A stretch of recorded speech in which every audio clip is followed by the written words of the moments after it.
To lay out a quick video on how to deal with lumpy cash flows. So to start, we have a pretty sporadic set of cash flows. Let's think some merchant exposed power generation asset that we want to debt finance. So what we've done here is size on a basic 165 DSCR, and that 165 encapsulates some of the lumpiness of the cash flows. Let's say we had a 15-year agreement with an off-taker who's solid but isn't going to fix the price. Now, if we go in and do a typical debt sizing and do a DSCR-based sizing, you're going to be okay in most periods, but you need a sufficiently high DSCR in order to do that. A lot of lenders or debt purchasers are going to want only a DSCR profile if you have significant risks in your cash flows. So what you can do is do two different types of sweep mechanism. You can do a percentage sweep mechanism with a mandatory amort. So your mandatory am is going to be a little bit less than your DSCR base. So we're just going to pick 1% here, and you'll see you get less mandatory am. And what's going to happen is you're going to have a higher DSCR as your debt service only encapsulates mandatory debt service. But what we're going to put on top of this as a credit mitigant is a 50% cash sweep. During your analysis, you're going to have to sensitize this sweep and see what actually gets you home, because a 50% sweep gets you home, but a 25% sweep doesn't, and a 35% sweep doesn't. So this would have to be sufficiently high in order to give lenders some comfort. The way to structure this sweep is basically set up your mandatory am as basically an input. If you have sufficient CFADS, go in and put in your mandatory am. And if you don't, it's likely an event of default. And then your sweep, you want to set up a clean mechanic. So you're going to go in and set up your cash available to sweep. And that's basically going to be your CFADS, less your mandatory am and less your interest, as that will follow your cash flow waterfall. And then it's simply going to be a percentage of that cash available to sweep. And then you're going to apply a simple min-max formula so you're not sweeping into a negative debt balance based on that sweep amount. And lastly, we have a leverage-based sweep. So once again, you're going to negotiate a sweep percentage, but the percentage isn't going to be flat in this case. It's going to be based on your leverage.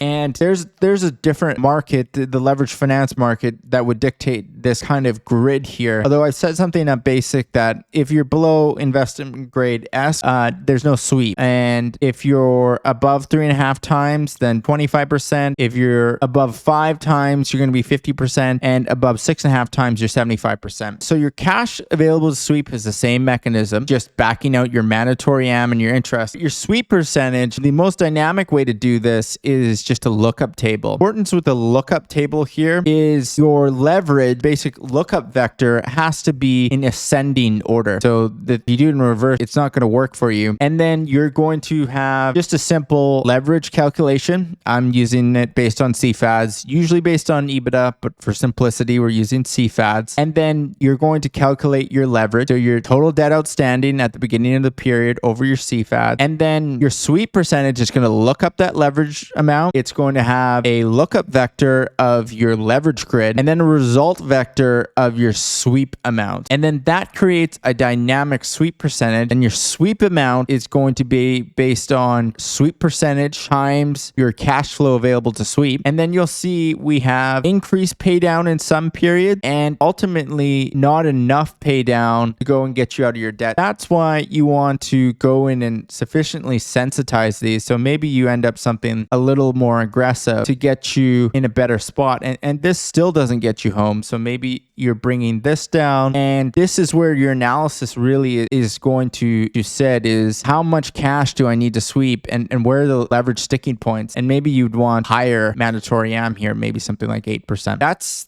just a quick video for today on different types of repayment. Once again, you're trying to make things as simple as possible and as transparent as possible to make sure getting to an audible result and something that's clean and dynamic. Like and subscribe and comment on what you want to see next. All the best.